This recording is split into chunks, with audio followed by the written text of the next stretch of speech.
ఈ ప్రపంచంలో దేనికి పనికిరాని వస్తువు ఏది లేదు. ఏదో వస్తువు ఏదో రకంగా ఉపయోగపడుతూనే ఉంది. నన్ను అడిగితే పనికిరాని వస్తువు ఏదీ లేదు. దీని గురించి ఒక చిన్న కథ. పూర్వం ఒక రాజు, ఆ రాజుకు 3 కుమారులు. ఆ 3 కుమారులు వచ్చి అప్రయోజకులు. విద్య అసలు అబ్బిందదు. రాజుకు ఎంతో విచారం కలుగుతుంది. అరే రేపొద్దున నేను పోతే నా రాజ్యాన్ని వీళ్ళే కదా చూసుకోవాల్సింది. వీళ్ళు అప్రయోజకులైతే ఎట్లా, వీళ్ళకి ఎటువంటి విద్య రాలని బాధ కలిగి కుమిలిపోతుంటాడు. కొన్ని రోజులు గడిచిన తర్వాత రాజ్యంలో దండోర వేయించడం జరుగుతుంది. ఎవరైనా మా పిల్లలకు విద్య నేర్పిస్తే ఆ పిల్లలకు మీకు ఏం కావాలంటే అది ఇస్తానని ప్రచారం చేస్తాడు. వెంటనే కొంతమంది గురువులు వస్తారు. ఆ గురువులు నేర్పించడానికి ప్రయత్నాలు చేస్తారు, కానీ వాళ్ళు విఫలమైపోతారు. ఏ గురువులు నేర్పించలేకపోతారు. అప్పుడు రాజుకు ఇంకా విచారం కలుగుతుంది. మళ్ళీ కొన్ని రోజులు గడిచిన తర్వాత ఇంకొక గురువు గారు రాజు దగ్గరికి రావడం జరుగుతుంది. వచ్చి ఆ గురువు గారు రాజుతో, రాజా, నేను ఈ పిల్లలకు 6 నెలల్లో విద్య నేర్పించి మళ్ళీ మీకు వచ్చి అప్పచెప్తానని చెప్తాడు. రాజు ఎంతగానో సంతోషపడి ఆ 3 పిల్లలను ఆ గురువు వెంబడి పంపిస్తాడు. ఆ గురువు ఆ పిల్లలను ఆశ్రమం దగ్గరికి తీసుకొని పోయి కూర్చోబెట్టి చదువు చెప్పే ముందు ఒక చిన్న స్టోరీ చెప్తాడు. ఒక సింహము, ఓ కుందేలు. సింహం కుందేలును వెంటాడడానికి వెళ్తుంటుంది. కుందేలు తెలివిగా ఆలోచన చేసి సింహంతో, సింహం రాజా, నీ మాదిరి ఇంకొక సింహం బావి దగ్గర ఉంది, వెళ్దాం పని సింహాన్ని తీసుకొని పోవడం జరుగుతుంది. వెంటనే సింహం బావి దగ్గర పోతుంది. బావిలో తొంగి చూస్తుంది. మళ్ళీ అటువంటి సింహం ఇంకో సింహం ఒక నీడలా కనిపిస్తుంది.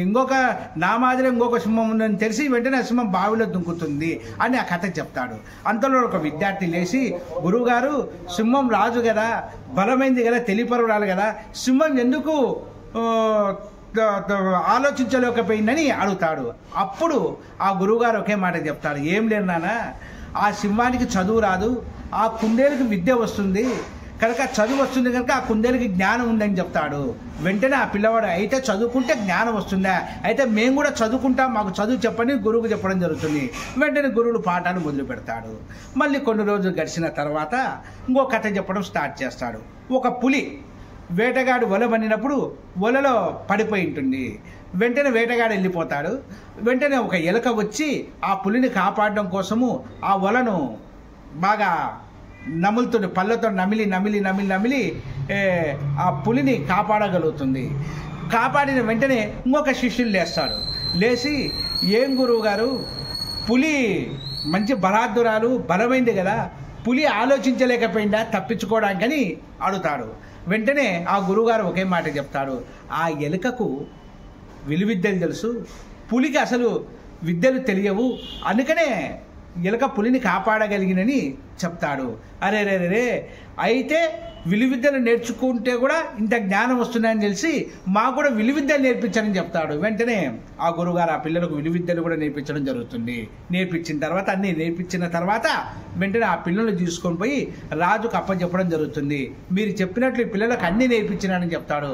ఎంతగానో రాజుగారు సంతృప్తి చెంది, మీకు ఏం కావాలంటే నేను అది ఇస్తాను, మీరు కోరుకోండి అని గురువుని అడుగుతాడు. గురువుగారు, నాకు ఏమీ వద్దు, ఈ ప్రపంచంలో ఏది పనికిరాని వస్తువు ఏది ఉంటుందో అది తెచ్చి నా చేతిలో పెట్టానని చెప్తాడు. వెంటనే రాజుగారు ఒక రాయి తీసుకొని వచ్చి ఆ గురువుగారి చేతిలో పెడతాడు. వెంటనే గురువుగారు, ఈ రాయి దంచడానికి ఉపయోగపడుతుంది, ఇల్లు కట్టడానికి ఉపయోగపడుతుంది కదా అని చెప్తాడు. మళ్ళీ వెంటనే ఒక పుల్ల తెచ్చి పెడతాడు. ఈ పుల్ల కూడా వంట చేయడానికి, కాల్చడానికి పనిచేస్తుంది కదా అని చెప్తాడు. అప్పుడు రాజుకి ఏమీ అర్థం కాదు. ఏం తెచ్చినా కానీ గురుగారు ఏదో ఒకటి చెప్తూనే ఉంటాడు.